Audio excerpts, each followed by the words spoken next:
सुरुवातीला भाजप आयटी सेलकडून नरेंद्र मोदी लहान रामाला घेऊन मंदिरात जात आहेत असं चित्र बनवलं गेलं.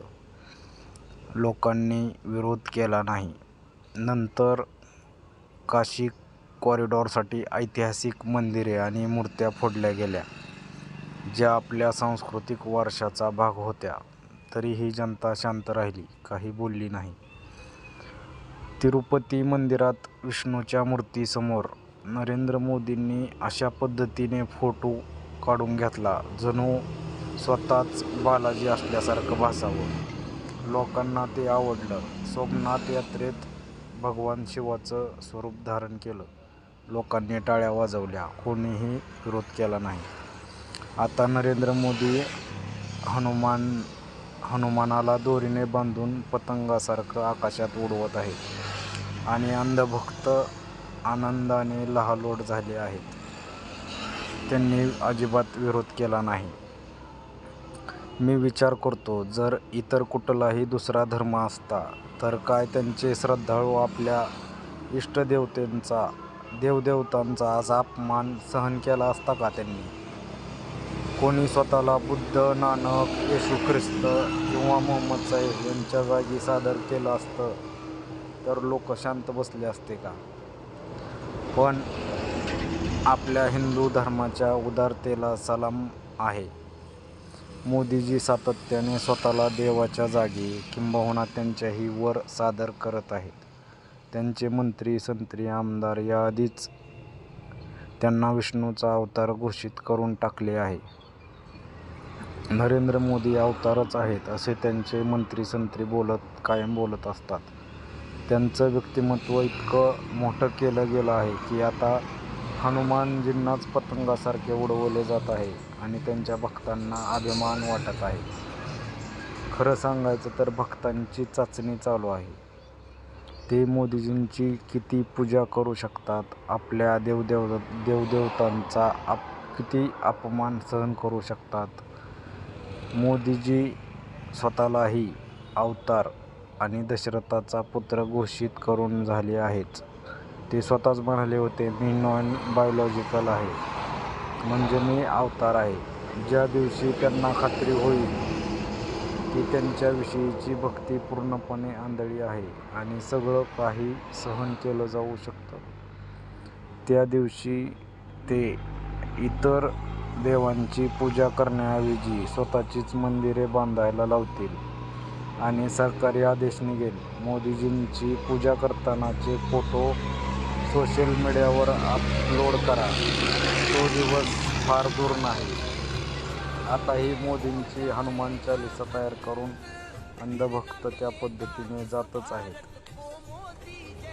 या संदर्भात गुरुदेव रवींद्रनाथ टागोर यांची एक कविता अतिशय मार्मिक आहे. 120 वर्षापूर्वी रवींद्रनाथ टागोरांनी दिनोदान नावाची एक कविता लिहिली. एका मंदिराबाबत ही कविता होती. तिचा बंगालीतून इंग्रजीत अनुवाद लाहिरी यांनी केला तर मराठीत अनुवाद मुग्धा धनंजय यांनी केलेला आहे. दिनोदान नावाची ही कविता आहे. या मंदिरी देव नाही, संत म्हणाला. राजा संतप्त झाला आणि म्हणाला, देव नाही? संतश्री, आपण नास्तिकासारखे का बोलत आहात? या सिंहासनावर अमूल्य रत्नांनी जडवलेली तेजपुंज सुवर्णमूर्ती विराजमान झालेली पाहता आहात आपण, तरीही म्हणता मंदिर रिते आहे? रिते नाही, ते तर काठोकाठ भरले आहे राजाच्या अहंतेने. या जगासमोर हे राजाधिराज, तुम्ही देवाला नाही तर स्वतःलाच मांडले आहे, संत म्हणाला. कपाळावर आठ्या चढवत राजा वदला. 2 दशलक्ष सुवर्णमुद्रा उधळल्या मी या गगनचुंबी मंदिरावर. सर्व पूजा अर्चनांची आवर्तने पूर्ण केली आणि तुमची ही प्राज्ञा, या भव्य मंदिरी देव नाही म्हणता? संत शांतपणे उत्तरले, मंदिर बांधले त्याच वर्षी तुमच्या 20 दशलक्ष प्रजाजनांना अवर्षणाने घेरले होते. दुष्काळ पडला होता. दारिद्र्याच्या खाईत पिचलेले हे भुकेलेले निराधार लोक तुमच्या दारी आले. तुमची करुणा भाकत, दयायाचना करत. हाकलून दिले गेले त्यांना. ते गेले वाटाणेतील तिथे. जंगलात गुहात आसरा शोधत पळाले. रस्त्याकडच्या झुडपांच्या आधाराने राहिले. जुन्या पडक्या देवळात राहिले. त्याच वर्षी राजाधिराज, जेव्हा तुम्ही तुमच्या देवाच्या मंदिरावर 20 दशलक्ष सुवर्णमुद्रा उधळल्या, त्याच दिवशी देवाने सांगितले, माझ्या शाश्वत आलयात निळ्या गहिऱ्या आकाशात असतात लाखो दिवे उजळलेले. माझ्या मंदिराचा पाया असतो मूल्यांनी घडलेला. सत्य, शांती, सहानुभाव आणि प्रेम या मूल्यांचा. हा दळिद्री कवडीचुंबक जो आपल्या प्रजाजनांना आधार देत नाही, तो मला घर देण्याची आकांक्षा बाळगतो. त्याच दिवशी देवाने तुमच्या या मंदिराचा त्याग केला आणि तो गेला रस्त्यावर, झाडाखाली जगू पाहणाऱ्या त्या गरीब लोकांमध्ये. भव्य महासागरावरचा फेस जसे बुडबुडेच असतात निव्वळ, तसे तुमचे हे भकास मंदिर आहे. संपत्ती आणि अहंतेचा बुडबुडाच केवळ.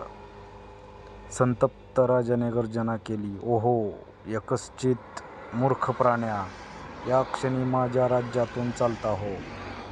संत शांतपणे उत्तरला, याच जागेतून तुम्ही देवाला परागंदा केलीत. आता हेच योग्य.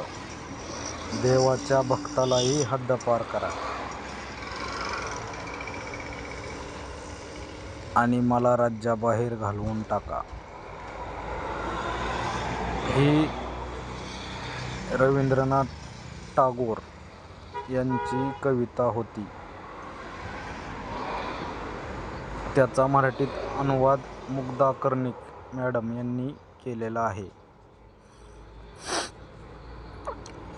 म्हणून जनतेला सांगणे आहे, जागे व्हा, अंधभक्तीत पागल होऊ नका. कवी अदम गोंडवी यांनी या अशा लोकांसाठीच एक पूर्ण गझल लिहिली आहे. त्यांनी लिहिले आहे, जितने हरामखोर थे कुर्बो जवार में, प्रधान बनके आ गए अगली कतार में. दीवार फांदने में यूजिन का रिकॉर्ड था, ओ चौधरी बने हैं उमर के उतार में. फौरन खजूर छाप के परवान चढ़ गई, जो भी जमीन खाली पड़ी थी कछार में. बंजर जमीन पट्टे में जो दे रहे हैं आप, ये रोटी का टुकड़ा है मियादी बुखार में. जितने हरामखोर थे कुर्बो जवार में, प्रधान बनके आ गए अगली कतार में. जितने हरामखोर थे कुर्बो जवार में, प्रधान बनके आ गए अगली कतार में. जो 10 मिनट की पूजा में घंटों गुजार दे, समझो कोई गरीब फंसा है शिकार में. समझो कोई गरीब फंसा है शिकार में.